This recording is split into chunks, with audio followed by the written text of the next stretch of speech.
राजनितिया सम सम मोनसे गोदान सिचुएशन खौसे सोमावसारग्रा संगठनफ्रा दिनै मोनसे पलिसि स्ट्रेटेजि बानायनो रोङैनि थाखायनो दिनै जोंनि जि सोमावसारनाय बे सोमावसारनाया गोलाव बोसोर जाफैबाय। आर्मी पुलिस गुफुर जानानै रुलथिया जाना थाबाय, गोबाङानो जेल जानांबाय आरो दासिमहालागै जेलाव दं। लिरनायजोंनो आंनि आखाइनि बे लग' बानायनायजों गासैबो इउनाइटेड फराम एक्सन डेभिड दाजानाय। जायफोर दिनै केस दं बेनो जोबनांगौ। रिहेबिलिटेसन खावसे मोनदों, खावसे मोनाखै। सिगनेटारिफ्राथ' ज' जानांगौमोन, किन्तु गासिबो ज' जायोबासो साक्सेस जागोन बेबो नङा। कारण सिगनेटारिफोरनि गेजेराव सोरहा पाब्लिक पेज दं बेनि सायावसो निर्भर खालामो। खामानि मावनाया जोबोद मोजां जागासिनो दङखाय खिन्थु बिथांमोना माबा मोनसे बाजानायबो दं नामा? गोविन्द बिथांमोन बायदि लिडार थानायनि थाखायसो दिनै जोंनि जि बर'फोरनि खौसेथि बेयो गिलु बालु जादों आरो जों ज' जानो हायैनि खारनानो दिनै बिथां आरो बिथांजों थानाय माखासे दल संगठनफ्रासो दिनै बिनि दायनिगिरि होननानै आं सानदों। जेनेरेल सेक्रेटारि बिथां मानगोनां बिलरन नार्जारि बिथांखौ जों एक्जिकिउटिभ मेम्बार हिसाबै जों लाखिनाय जादों। मिटिं जादों ना मादों जोंनिसिम जेबो इनफरमेसनबो गैया। गोबाङानो आर्मी पुलिस गुफुर जानानै रुलथिया जाना थाबाय, गोबाङानो जेल जानांबाय आरो दासिमहालागै जेलाव दं।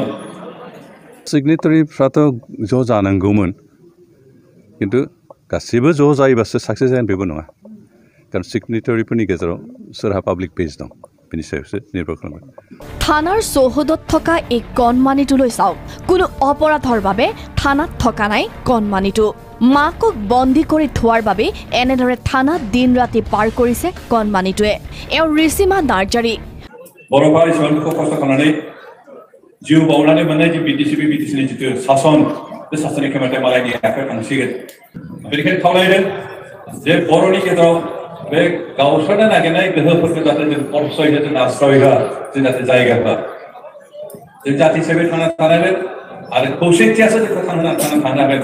बेखायनो जाय सुबुं व्यक्तिफ्रा गावनि पार्सनेल इन्टारेस्टनि थाखाय पावार हांग्रि स्वभाबनि थाखाय जातिखौ आफादखौ बर'नि गोटे हारिखौनो सायख'नानै बेखे खालामनो नागिरदों। बिथांमोना जाहाथे गावनि गोरोन्थिखौ बुजिनानै अन्तत बर' जातिनि बृहत्तर स्वार्थनि थाखाय जेन गावनि लुबैनायखौ दबथायनानै गावनि हास्थायनायखौ दबथायनानै जाहाथे बर'फ्रा जि खौसेथि हास्थायनानै खामानि मावनो आगान सुरदों बेयाव जाहाथे बाहागो लाफायो बेखौ खावलायदों। मैया मिटिं जादों ना मादों जोंनिसिम जेबो इनफरमेसनबो गैया। नाथाय आं उनावहाय नुनो मोनदों जे बिथांमोना प्रेस एबा फेसबुकनि गेजेरजों एगारदों जे आंखौ जेनेरेल सेक्रेटारिनिफ्राय एक्जिकिउटिभ मेम्बाराव लाबोनायनि। दा बबे खारनाव अबा बबे रिजनाव खालामदों आं बेखौबो मिथिया। जोंनिसिमबो खबरबो फैयाखै, जों मिन्थिनो मोनाखै। दा आं बेखौसो बुजियो जे जोंनि खामानि मावनाया जोबोद मोजां जागासिनो दङखाय खिन्थु बिथांमोना माबा मोनसे बाजानायबो दं नामा? दा आङो सानदों बेंगलि रावाव मोनसे दङ, बिराद बाक्य दङ जोबोद गोनांथार जे काजेर समाय काजि का सेरसेसे पाजि। दा आं बेखौसो नुहुरो आरो। दा जोङो जेसेबां नाजाबोनाय आंनि लिरनायजोंनो आंनि आखाइनि बे लग' बानायनायजों गासैबो इउनाइटेड फराम एक्सन डेभिड दाजानाय।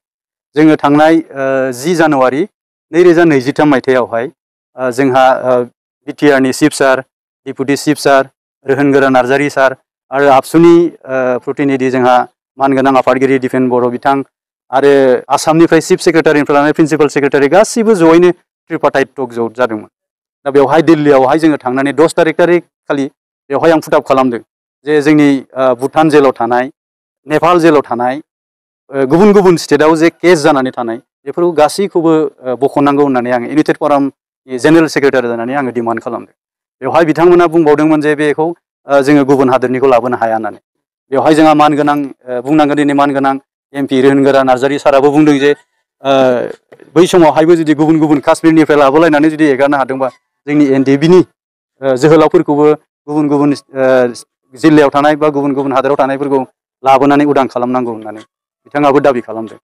दा बिनि अनगायैबो मार्च 1 खालि थांनाय मार्च 1, 2024 बेवहाय जोंहा मानगोनां प्रमद बर' सारजों लोगोसे बेवहायबो डिपुटि चिफ सार प्रमद गोविन्द बसुमतारी सार, एमपि रोहोनगोरा सार आरो एबसुनि जोंहा मानगोनां दिपेन बर' आरो आं जोङो जयै थांनानै ओइदिनखालिबो जोङो हम मिनिस्टार अमित शाह सारखौहाय जों लोगो लायो जोंनि जेसेबां जेलाव थानाय दिनै रन्जन दैमारि सारनि खोथा बिथाङा दिनै सुप्रिम कर्टआव केसा थांबाय बिनि आरो NIA जों नांनानै थानाय जेसेबांफोर जोंनि जोबथेसालियाव थानाय गुवाहाटि जोबथेसालियाव बिथांमोननि केसनिखौबो जों ओइदिनखालि रोखा रोखा फोरमायदों जे रन्जन दैमारि सारनि गनायखौबो बिथाङा अमित शाह सारा बुंदों जे नभेम्बराव जुदि थांबायब्ला बेखौ बोरै हायो उदां खालामनायनि बिथाङा एसुरेन्स होदों लोगोसे NIA नि केसनिखौबो बिथाङा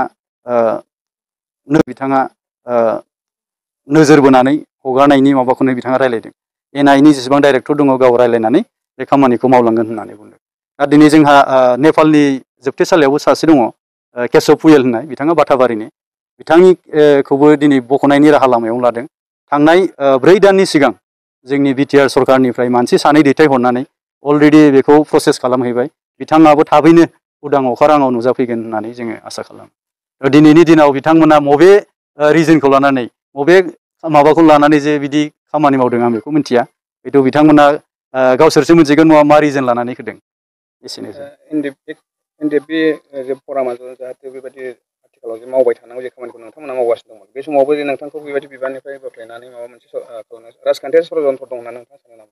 थानो हागौ आंबो बेखौनो बुङो जों गासैबो टिमानो जों बेखौनो सानदों थानो हागौ हयथ' माबा मोनसे खैसा थानो हागौ जायनि फलाव बिदि जादों दा जियानो जाया मानो जोङो दिनै सरकारजों थानानै जुदि जों खामानिखौ मावाब्ला दा जोंनि थालांनाय खामानिफोरखौ सोर मावगोन दिनै जों मिथिगौ गासिबो मिथिखागौ बेखौ जे जोंनि इसुसफोरा गासिबो सरकारजों थानानै मावनानै खामानिफोरखौ जाफुंसार होनाय सरकारजों थानानै मावाब्लानो बे गासिबो खामानिया जाफुंसार जोबजाया थ' जों दिनै गासिबो लेहेम जायाखै जोङो गासिबो गोसो गुदुङैनो दंजोबो जोंनि उद्देश्यआनो जाहैबाय जोंनि थालांनाय इसुसफोरनि सायाव जों बेखौसो बिथा खालामनानै खामानि मावगोन जों बबेबा मोनसे क्रेडिट लालायनायनि बुब्लियाव जों गफ'आ जोंनि उद्देश्यआनो जाहैबाय जोंना साक्सेसफुल जानाय जों बेखौनो हास्थायो आरो जों बेखौनो मावलांबाय थागोन अराय सम जोङो जोंनि इसुनि सायाव जोङो बिथा खालामनानै खामानिखौ मावलांगोन गोजोन्थों।